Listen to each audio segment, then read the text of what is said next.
Yo, so you have just seen the receipts to supplement what it is that I'm going to be talking about. Because you see, whatever I'm going to be saying, I'm basically talking from experience. You see, because the boy has been there and done that.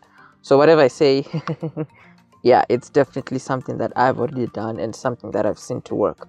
So as you can see here, it says what to do when you want to improve your marks. And then the first thing I've pointed out there is that you need to know exactly what you're aiming for, then add 10% to it. So, I mean, the easiest way to think about it is if you're aiming for 70%, funny enough, you need to work as though you are aiming for 80%. This is more like, a rule of thumb. When I say this is more like a rule of thumb, I mean that that's generally how it works. So the moment you know that you're aiming for 70, right, we say you need to actually work as though you're aiming for 80. So keeping that in mind, the one thing that we're going to use as an example for our entire course, we're going to use math as our specimen. You see, we're going to use mathematics. Now what we know is that your math has two papers, paper 1 and paper 2. And we already know that these two papers together, they are 300 marks.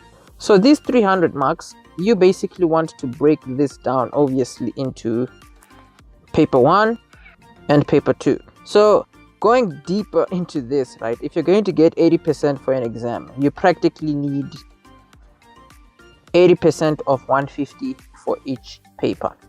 Now, the big idea here is, hypothetically speaking, you are not exactly going to get 80% for both papers, because normally there's one paper that is like usually more, easier for you than the other.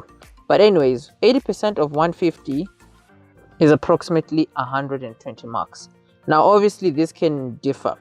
This could mean that for this paper, you maybe get, let's say 130. For this one, it means you would need to get around 110. And then if this one, maybe for some odd reason, you like get a good 140, this one you would need to get at least 100, you see. So just keep that in mind. When you're going to be aiming for 80, always know exactly how much work needs to be put in. So all this being said, we are about to break this down even further by working out how to determine how much time each topic contributes to your final mark. So let's move on to that.